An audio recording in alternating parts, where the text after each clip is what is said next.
it is the activism of ordinary people that has propelled the little d democratic advances that we have made. It's not great men, as our history classes try to teach us, but it is actions by ordinary folks who dare to stand up.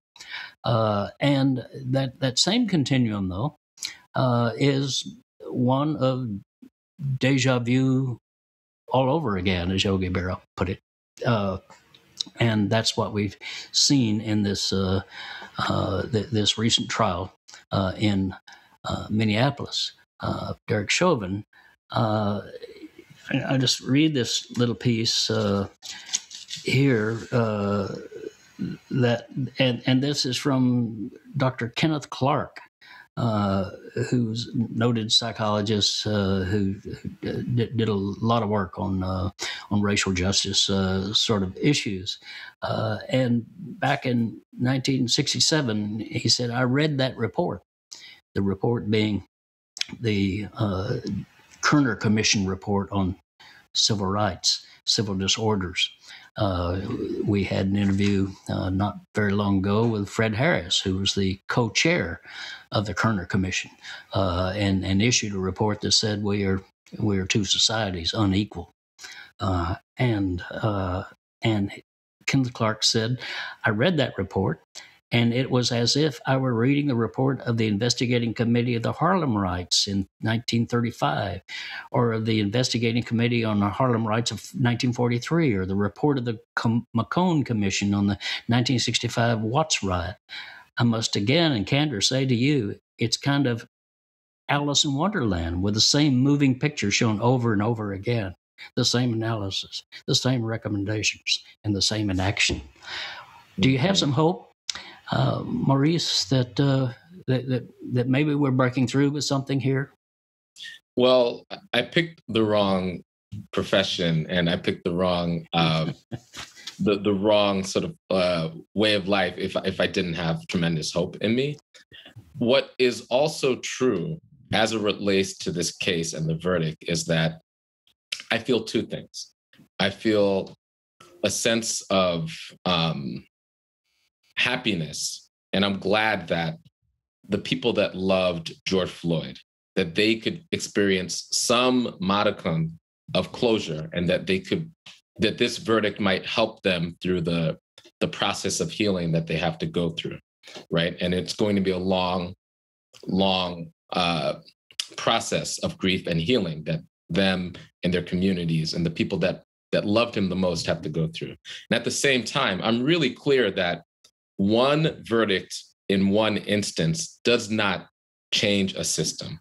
And so that quote that you mentioned, I think, speaks to that. The fact that we keep on revisiting the same fundamental contradictions and problems in our society and treat them every single time as though these are new occurrences, when it is the outgrowth of hundreds of years of a system that starts with the dispossession of our lands from Native folks, and the transatlantic slave trade, and Jim Crow. All of those things are baked into George Floyd. People asked me last year, when the uprisings were at its highest, if people were responding to the murder of George Floyd. I said, yes, people are.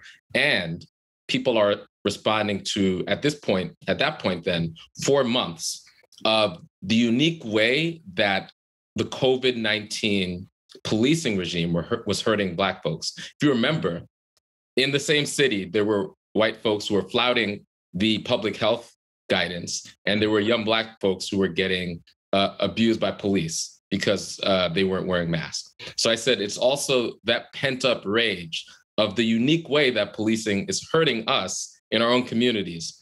But it's more than that. It's also how people are responding to 4 years of Trumpism, and the way that Trump has surfaced in very, very clear ways a white nationalist politic and a white Christian identity movement that he rode to the White House. And it also is how people are responding to 40 years of neoliberalism, where we've defunded the commons, where we've defunded our communities for 40 years and invested in corporations. And when you defund from our communities and you defund from education and mental health and all the things that we know keep our communities vibrant, you have to fill that vacuum with something. And how do we fill that vacuum? By investing in police, jails, and prison. When people don't have access to a robust economy and they don't have access to jobs, they still have to feed themselves and their families. And so people who can't have access to the economy, to the formal economy, must feed their families and therefore find themselves in the informal economy. And that's how many people, many poor and working class people, especially poor and working class Black and brown people, end up in the criminal legal system, in the informal economy, trying to feed themselves. And it's not only that. It's not only the 40 years of neoliberalism and the era of mass incarceration. It's the 400 years that I referenced of slavery, Jim Crow, and white supremacy and white violence. It's all of those things and all of those chickens coming home to roost in one particular moment. And that's what we're dealing with. And so we have to contextualize all of these things if we want to understand what happened today. Thanks for watching. If you enjoyed that video, check out more Free Speech TV's videos. Just click to subscribe.